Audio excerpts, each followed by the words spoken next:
So this is the Development Review Board for Burlington for October 19th. And we're working our way through technical difficulties of a hybrid meeting. We have some people here in person and some people will be on Zoom. And so I'll just say we take up items in the order they're on the agenda. And when we call them, we will hopefully be able to admit people on Zoom if needed, and we have a few people here attending the meeting. And we also ask when people speak, either on Zoom or in person, that they give mailing addresses to Mary, because we need to follow up for party status, things like that. So we're going to go right into the agenda, the meeting minutes, and so the first thing is the consent agenda, and that's 162 North Champlain Street. Is the applicant here? Not here. It looks like she's here. So Jessica Hyman is on the list. So can she get admitted, Mary? Yes, sorry. Jess, you are permitted to speak now. Hello, Jess. Hello, everyone. So this is on the consent agenda, which means that if you're okay with staff's recommendations, it might go right ahead. Are you okay with the staff's recommendations on this application? Yes, I wholeheartedly agree with the staff's recommendation. Okay. And is anybody on the board object to treating this as consent agenda? Boy, so different to actually see people. Yeah. No objections. And anybody in the public objecting? Doesn't seem to be. So can I have a motion for 162 North Champlain Street? I'll make a motion. Okay. On ZP 21-655, 162 North Champlain Street, I move that we approve the application and adopt staff findings and recommendations. Is there a second? Chase? Right down the line. Any discussion? All in favor? Opposed? Aye. Aye. Keenan and... Do we have... We've got 1, 2, 3, 4, 5, So- 6, 7, 8 people. Yeah, Leo is the appointee for Keenan's position, and I believe this is Keenan's last meeting. So you may not officially be here today, Leo. But you can observe. Happy to have you. Okay. Good. So you're approved, Jess. Well, thank you very much. I really appreciate your time. Okay. Good luck with the rest of the meeting. Thank you. Thank you. So the next item on the agenda is 227, 235 Main Street, and the applicant has asked to have that deferred. Mary or Ryan, do you know anything about Yeah, is this deferred to a date certain? not certain yet. They're still working on it with staff. So we're just deferring that at the moment. Correct, yeah. There's the expectation that it's going to be resolved, so they're Okay. asking for the deferral. So does somebody want to make a motion to defer this? Is that Jeff? Yes. So moved. A second? Caitlin, okay. All in favor? Opposed? Aye. Keenan? Aye, yes. Okay, good. Okay, the next item, moving right along, is 63 North Avenue. We have people Who in is the person. who is the person? You can come up to They're the These two. seat, up to the table if you want. Is there anybody in the public for 63 North Avenue? If you wish to speak on this agenda, please raise your hand. I don't see anybody. Okay, so I'm going to ask, are you both part of the applicant? Yes. Okay, can you raise your right hand? Do you swear to tell the truth and whole truth under pain and penalty of perjury? I do. Okay, so you're back with this. You were here before about the trash shed, for the right terminology. And you submitted a photograph with the shed superimposed on it and moved it sort of out of the way for people to be able to maneuver into the garage, I believe it is. I don't know if we want to put that up or not, but Do they share screen? Do you have a meeting stuff up? I have DRB agenda there. Do you have the Well- plans and such? Is there anything you want, any comments you want to make on it? Just the fact that we all got together with Ryan, Yeah. and we went there, and we came to an agreement on what was perfect for everyone. Okay. One thing I omitted, can you two introduce yourselves? My name is Joe Piscotti. I'm 83 North Avenue, number 3, Vice President of the association. I'm Ken Axelson. I live at 83, number 6, On the board. on the board, yes. Just out of, You guys are happy with this spot? I remember the last meeting, nobody was happy with the proposed spot. I think everyone There's is some happy. resolution to it? Yes, I believe so. Fair enough. point of clarity, the application here says 63 North Avenue. 63 is the address of the building, 83 got in there Okay, somehow. so 63 is right, okay, 63 is right. It's the best we can do. good, good. Does anybody on the board have any questions for the applicant on this? It's a lot less confusing this time than the first time you came. Yeah, that's confusing to me. No, it isn't. It's perfect. It looks perfect. But that's the old shed. No, I, Right, I scribbled that old shed out, but that's there in the aerial photo. I just penciled in the Oh, you proposed penciled in location. Where that the new new, shed I see, yeah, box. okay. That's the new shed. Yeah, okay. okay, any other questions or comments on the board? And we have nobody from the public? I think we had all our excitement last time. Yeah. There's two chats if you just Yeah, want to the- check those. Say that again? There's two chats on the Zoom chat. I'm starting. Oh, No attendees. two, Yeah, what are those chats? Mary, there's two Oh. chats are doing. people in the chat there? Oh, the chats.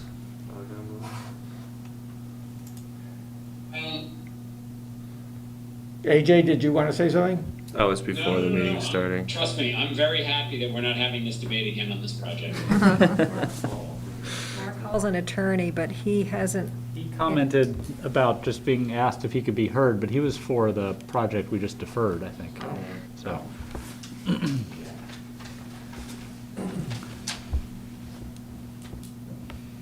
Okay, so we're going to close the public hearing on this. All right. We will probably deliberate at the end of the meeting tonight to vote on it. Great, Glad you guys could get to a resolution. So are we. Yeah. thank you. Thank you. So can we leave? You can leave. Okay, I'll be in touch. You can stay if you tomorrow, want. Let you know how it goes. Very good, thanks a lot. Yeah, you bet. So you know, you have both their names and I do, addresses? yeah, and they've signed in as well. Thanks. Hey, well, so the next one is 105 Carrigan Avenue. This is a UVM project.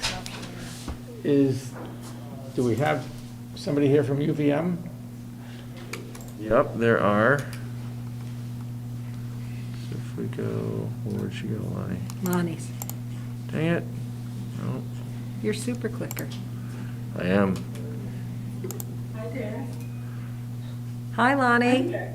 Hi, Lonnie. So is anybody going to speak besides you, Lonnie, for UVM? Yes, yes, we have several people here Okay. that I'd like to introduce, even though I can't see them, I trust that they are here. So first of all, my name is Lonnie Raven, I'm Associate Planner at the University of Vermont, and I'm here to present the project for the Hills renovation. With me, the UVM team are Kate Coffey, who's the project manager for this, Guy Roberts, who's the facility manager at UVM College of Agriculture and Life Sciences. Derek Reed is the engineer for this project. He's with Krebs and Lansing. And Freeman French Freeman is the architectural firm. Alex Halpern and Josh Crandall are here to represent, to speak about the project. And there may be some other staff here for the project, Paula Carlicini, Luce Hillman, Lisa Kingsbury. Are they with you in where you are? Nobody is where I am. Okay. Where was you? So I'm going to say, I'm just trying to figure out how to swear everybody in, truthfully. So I'm going to ask everybody who's present right now, which is Lonnie, Alex, Josh, Guy, and who is L. Hillman is? Derek Reed, Luce Hillman. Luce Hillman, oh, and Derek Reed, okay. Would you all swear that you will tell the truth and whole truth under pain and penalty of perjury? Yes. Yes. Okay. And this is, being a state educational institution, we are limited in our review, Mary, can I get the terminology right here? The review is limited to site plan. There are limited categories for review, limitations to municipal review under state statute 4413. Yeah, right there. Okay. Location, size, height, building bulk, setbacks, density of buildings, off-street parking, traffic noise, lighting, landscaping. So that's our realm. I know you've got a wonderful array of drawings here. And maybe you want to just walk through the project, Lonnie, just, or somebody, in terms of the basic plan. And can we get the plan up there? I'm working on Yeah, it we'll here. go to Zoom, fit page. Yes, I working can on it. tell you, this project is a renovation, which you're not really reviewing, but I'm just letting you know it's part of this project. But the part that you're going to be reviewing is a renovation of the building, the outside of the building, with associated site improvements. These include construction of an addition at the southeast entrance. That's going to include an elevator tower. And then, well, that was a good, yeah, that's a great plan Okay. to talk about right now. So you can see the southeast entrance, there's a little bit of an addition that's going to include a new elevator. The northeast entrance, a little bit above that, is going to, it's a small addition, and it's going to include covered and secured bike racks.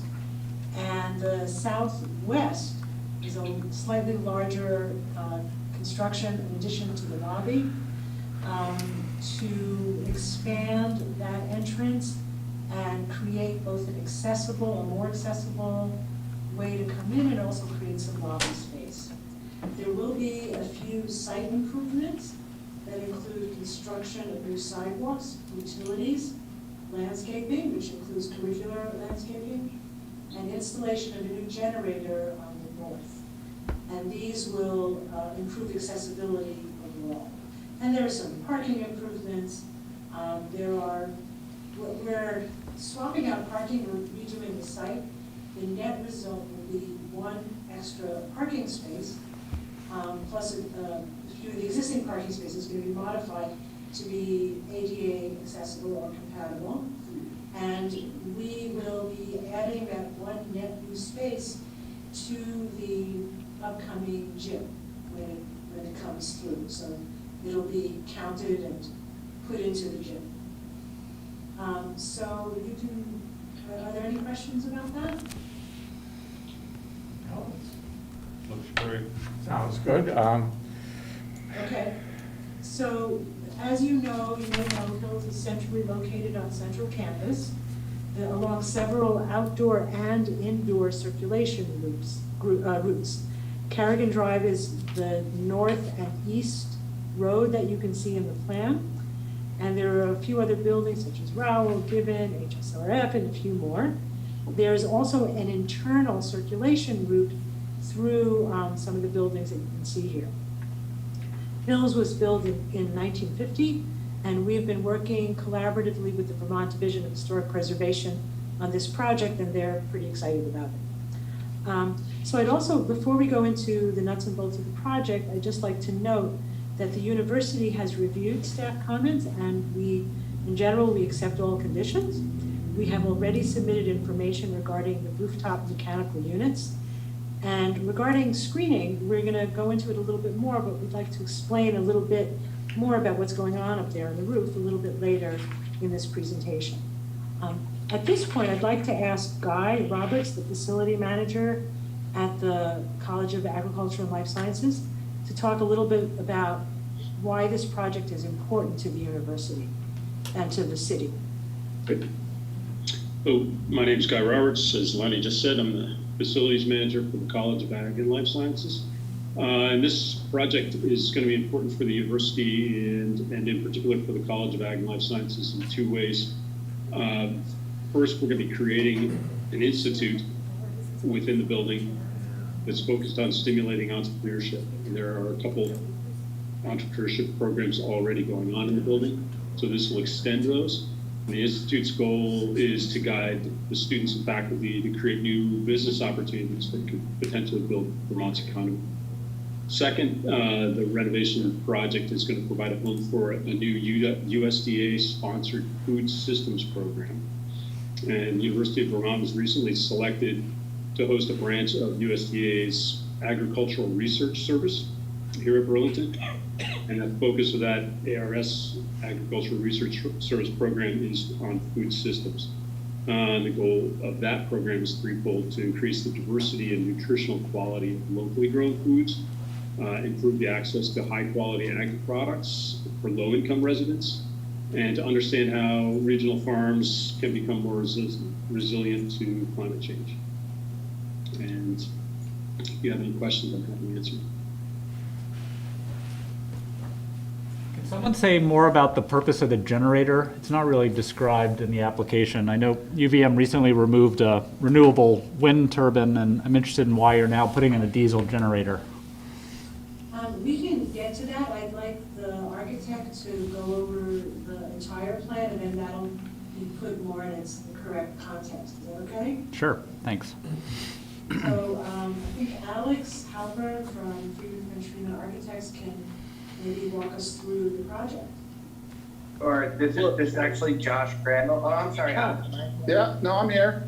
That's good. Yeah, no, well, you know, digital technology.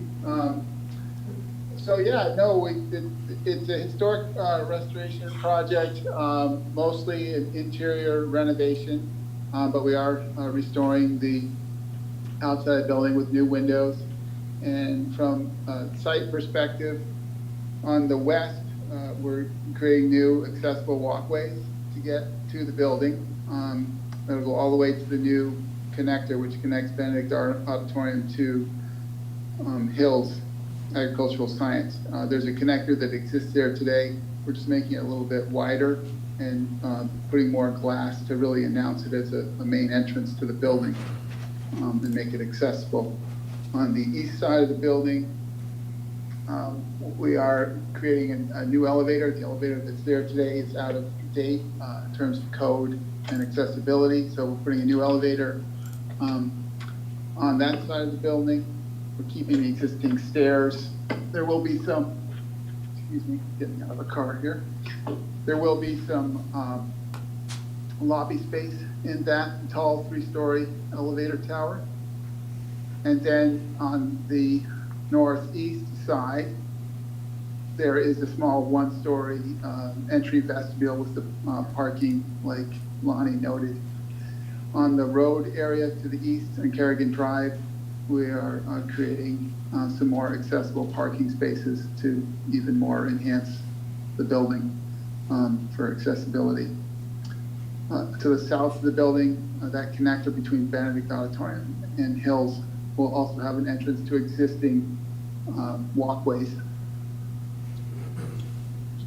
And I think that's pretty much the overview of the building. Alex, can you explain a little bit about how that connector works on the west side of the building? Because it looks like you have entrances on both sides of it. Is that? That's correct. Even today, there's a connector there that has an entrance on both. Well, it only has an entrance on the south side, and then the connector connects into Benedict Auditorium and you can come out on the north side. And so right now, it's a solid brick connector. So we're going to make it wider and be glass on both sides so you can see through this connector. It'll be much more visible, and it'll connect the the south side to the north side. Is that what you're looking for? Yeah, so it's just, you can just walk right through the space, right? You can walk right through the space, Okay. correct. And so you could go north-south through the space, or you can go east-west inside the buildings, just like you can today.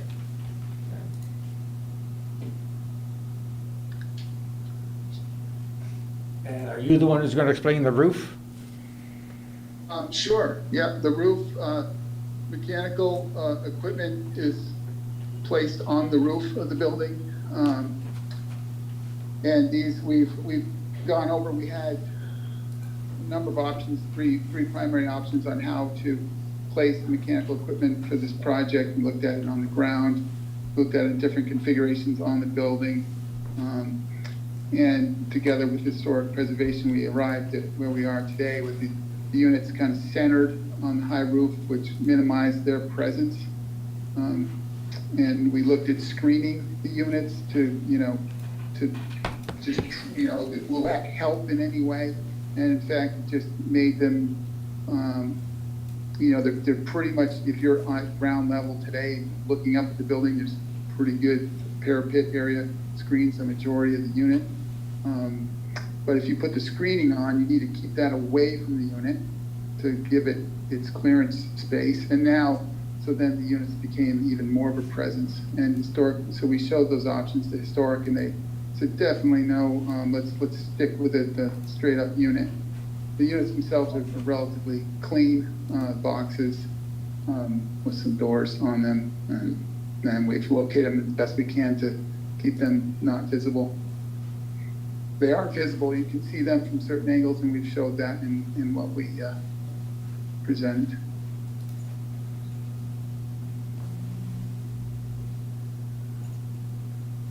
So I just want to clarify that in case it wasn't totally clear.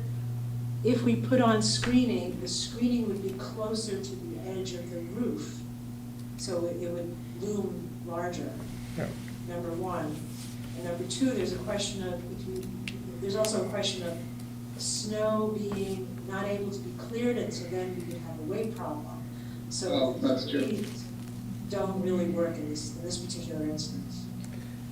Yeah, given the structure, the capacity of the existing structure, the screening will create wind drift loads up there, and it does complicate it. But the main reason for not having screening is the fact that it just makes everything more present, whereas a nice clean unit centered up there in this location makes a lot of sense. Are all three units the same material and finish? Correct me if I'm wrong, Josh, but yes, I believe they're all the same material and finish. They might be slightly different dimensions, but I think the ones we provided are the largest dimension. Correct. We received some kind of powder coat with a finish or a paint color that the sky.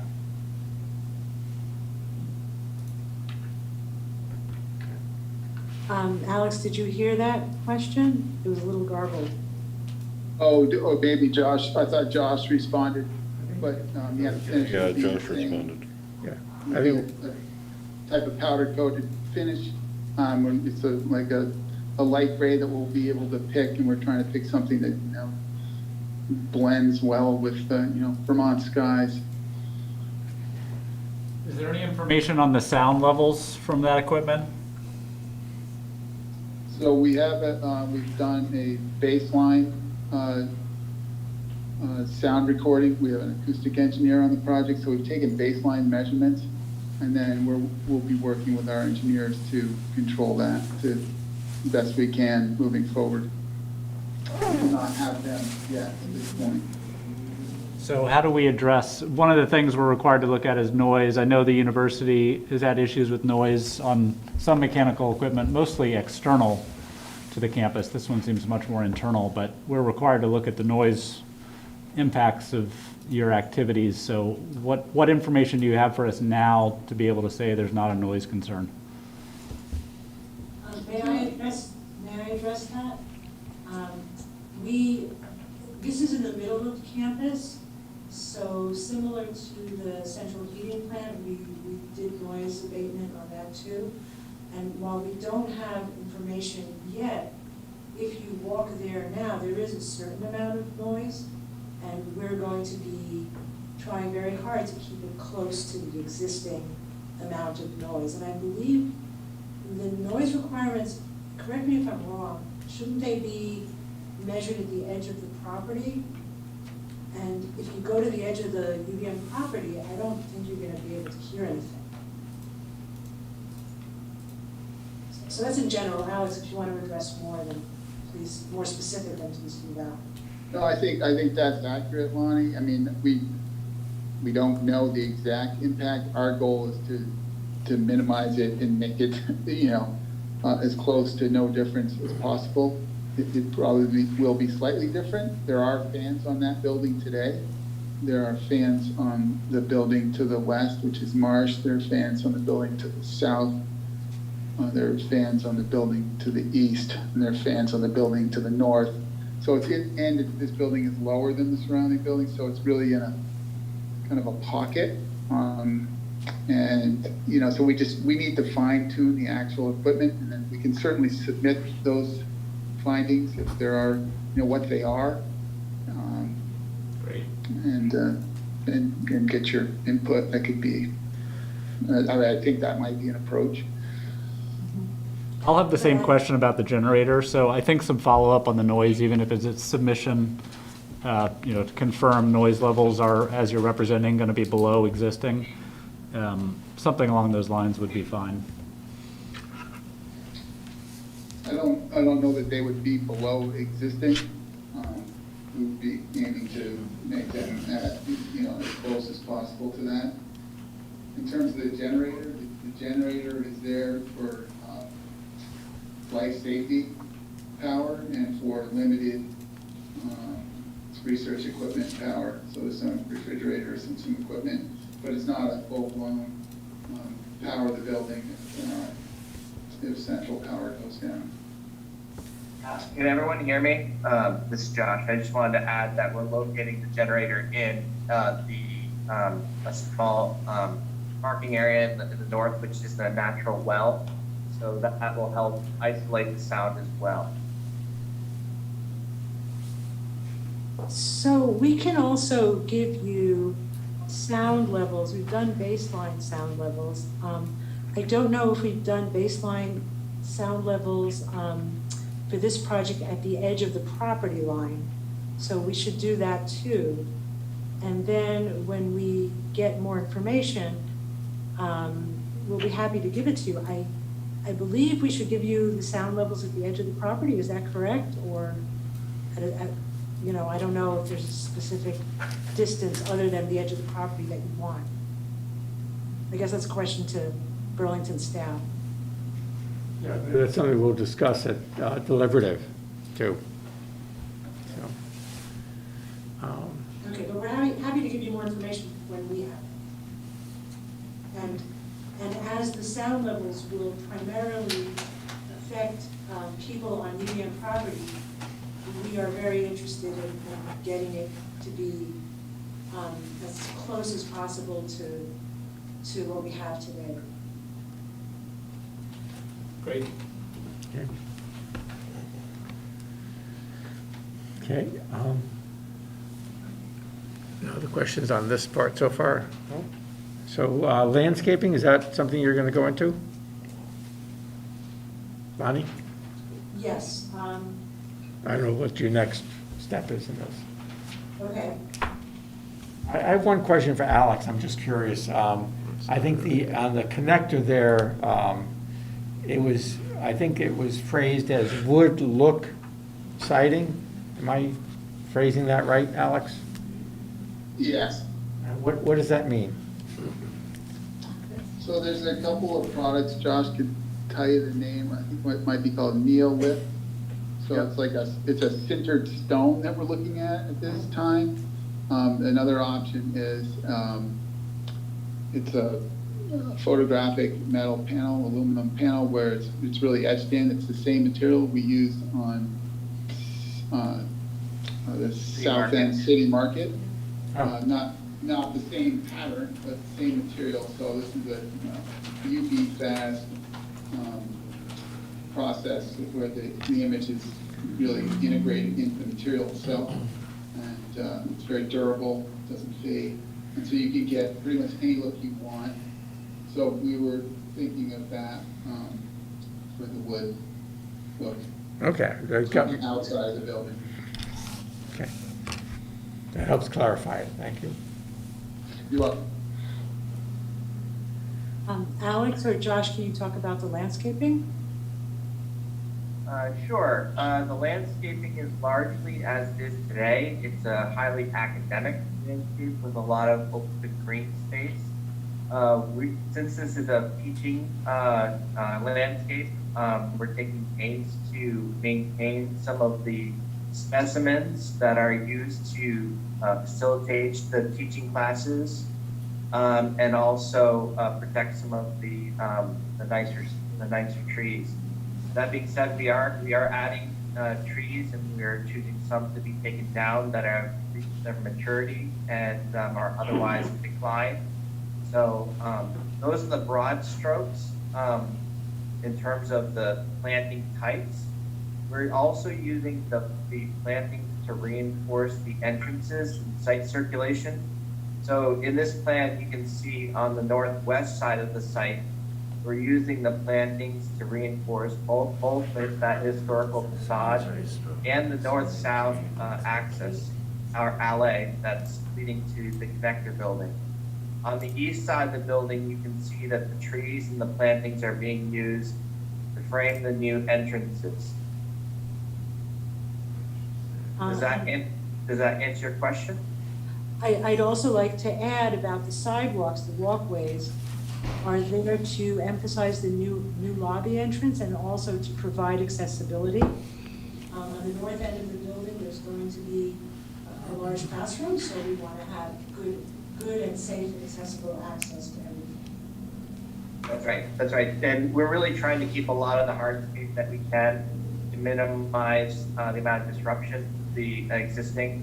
But really all of the moves that you're seeing here are to facilitate ADA access and movement through the site. That large PD that you see at the north end of the site, that is an ADA ramp leading up to the quad that we're creating, and all of reinforcing the entrances.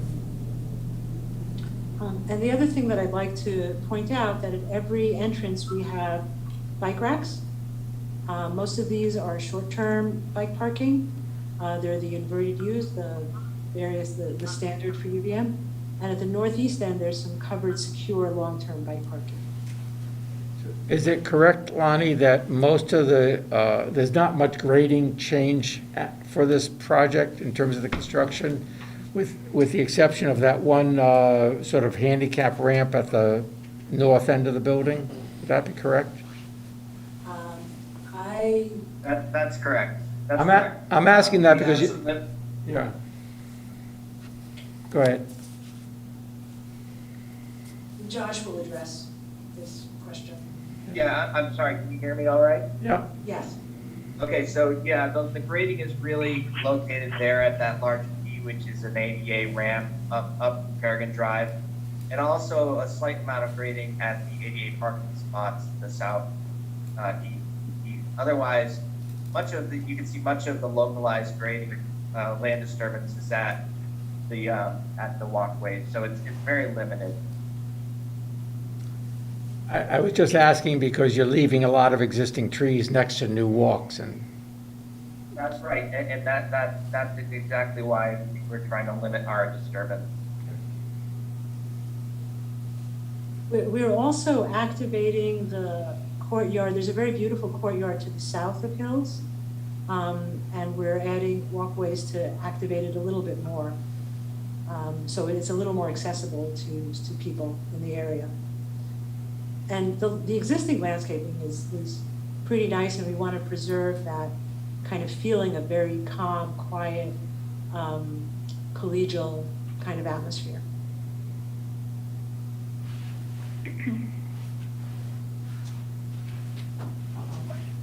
do you have more that you're wanting to present at this point, Lonnie? let me just look at. Kate has her hand up if she wishes to speak. No, it just disappeared. I'm sorry about that. I had that up by mistake.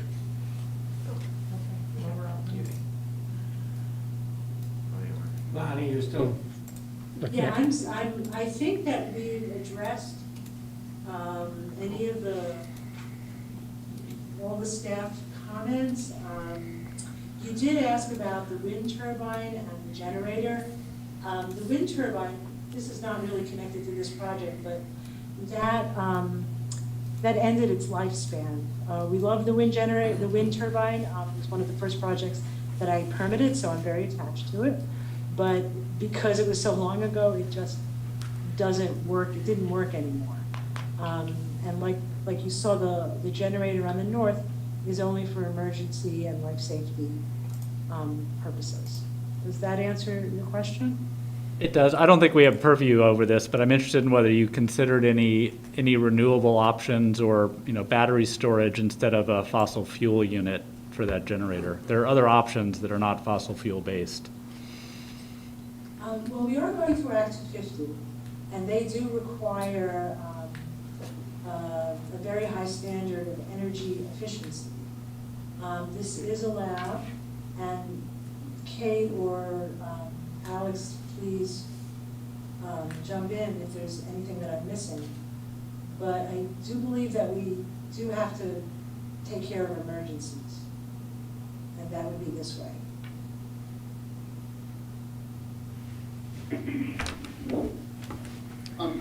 Can I ask us what the alternative generation of power, alternative for emergency generation of power you're thinking of? Yeah, it depends on your time frame, but battery storage is an available option to replace generators. If you're charging it in Burlington, it'd be 100% renewable power. So, yeah, we could talk about that with our engineers and see if the capacity is there. I don't think it's our purview, but I'd encourage you all to think about it. Not add more fossil fuel to your facilities. Yeah, I think that's a good thought to just check into and check it against the needs of the user and see if it's viable. Thank you. I think there are some members of the public. Is that true? That might want On the to speak. phone. I'm sure it's Sharon. It's Sharon Bush, I believe.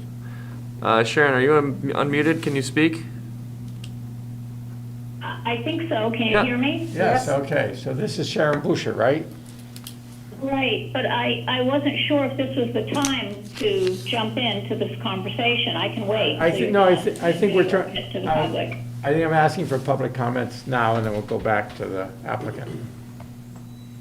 I'm sorry, I didn't hear that. It's hard. The sound isn't so great. Excuse me. We're asking for public comments now, and then we'll go back to the applicant after that. Oh, okay. So the person that spoke before actually was, I wanted to speak in support of looking at alternatives for the generator, because initially when presented, I heard that it was diesel fueled, and I thought environmentally there might be other options. So as I understand the conversation that just occurred, is that there potentially could be other options. There could be battery operated, but you'd have to recharge, and that was going to be explored. And so to me, this is the university I graduated from, and I want it to be, and we're the state of Vermont, and I'd like us to make really sound environmental decisions. So that was one thing. The other thing is that I understand that you have been respectful of existing trees, and that you are going to minimally disturb them, and try not to disturb them, actually. And I don't believe you're taking down anything significant.